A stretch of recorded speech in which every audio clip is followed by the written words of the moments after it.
si V-Mobile sa internet habang ginagawa ko yung isang school project ko. Naghanap din ako ng extra income ng that time. So, hindi ko na pinalagpas yung ads na yun sa internet. Pinuntahan ko siya sa Ortigas. Nag-attend ako ng BOM. Nagustuhan ko talaga yung business. Pero, unang problema ko talaga nun dahil estudyante pa ako ng that time is pera. Wala akong pang-join. Talagang, gustong-gusto ko talagang sumali pero hindi ko alam saan ako kukuha ng pang-invest. Pero ginawan ko talaga siya ng paraan kasi gusto ko talagang gawin to, gusto ko din talagang umasin. Nung simula ako dito sa V-Mobile, talagang nahirapan ako kasi konti lang yung kakilala ko, mahihain din akong tao, so hindi ko alam paano ko talaga sisimulan yung business. So, ang ginawa ko talaga, naisip ko talagang gawin is umattend ako ng training para matutunan ko paano gawin yung business. Simple lang yung family namin, talagang budget lahat ng bagay. Hindi ako makahingi sa parents ko ng panglabas, pangbili ng mga gamit. So, kaya naisip ko magkaroon ng pagkakaitaan kasi gusto ko talagang bumili ng mga gamit para sa sarili ko, mga gadgets, damit, and syempre marami din po akong pangarap sa buhay. Naisip ko, kahit na meron akong mga leaders, meron company, meron training, I know na kailangan mag-depend ako sa sarili ko. Kailangan ako mismo meron akong believe sa sarili ko na kaya kong gawin. Kasi kung nagawa ng iba, alam mo kung kaya ko rin. So, ginawa ko lahat ng pwede kong gawin.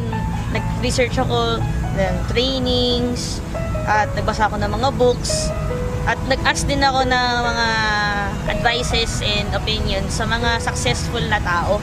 So, by that, nakakuha ko ng mga tips and techniques, in-apply ko lang siya doon sa aking business, and hindi ko napansin na effective talaga siya and talagang magbo-boom yung business. Ang sarap ng feeling kasi di ko expect na aabot pa doon yung income ko sa business kasi ang akala ko lang talaga extra income, so akala ko maliit lang yung kita pero di ko expect na aabot pala talaga siya ng milyon. Kung talagang seryosohin mo yung business, seryoso talaga yung ibabalik niya sa'yo.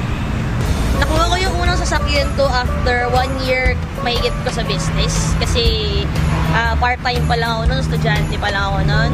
Yung first car ko, Mitsubishi Galant, actually second hand pa lang ngayon.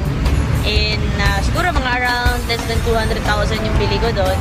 So because of that car, doon na nagsimulang mag-expand yung network ko kasi nakita na rin ng mga iba, nagkaroon ng resulta at nakapunta rin ako sa mga ibang place. So after few months, siguro sabihin natin na after 6 months na pinalitan ko siya ng Ford Expedition kasi gusto ko ng malaking sasakyan para magmukha naman ako malaki. Iba kasi yung feeling naka-expedition ka. After ko mag second hand ng kotse, naisip ko naman mag brand new para yung kakaibang feeling. So next car ko naman, third car ko is yung Hyundai Sonata. Ang saya kasi para siyang pang bridal car eh. And then after nung Sonata, after 3 months, bumili naman ako ng Chevrolet Suburban. Pinalitan ko naman yung old ko na Ford Expedition para mas bago na rin yung family car namin. Then, sabi ko na lang, before ko makuha yung Camaro, pinagdasal ko muna siya kay God. Kasi sabi ko, Lord, gusto ko ng isa pang car. Pero, kung hindi mo siya ibibigay pa sa akin ngayon, okay lang. Pero, hindi ko in-expect na talagang darating siya. So, ito naman ngayon yung latest car ko, yung Camaro.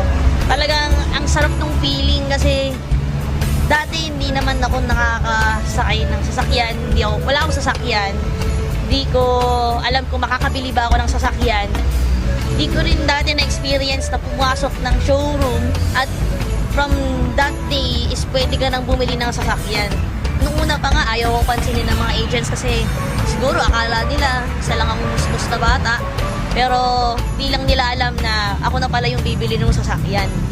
So, iba talaga yung feeling kasi parang iba yung achievement na mararamdaman mo eh. So, talagang sobrang thankful talaga ako sa business, sa V-Mobile, and tsaka syempre, yung determination ko na gawin yung business.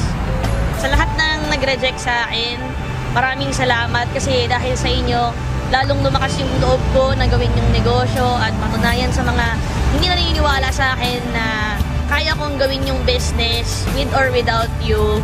Dahil sa inyo, yung spirit ko na gawin yung business talagang sobrang grabe.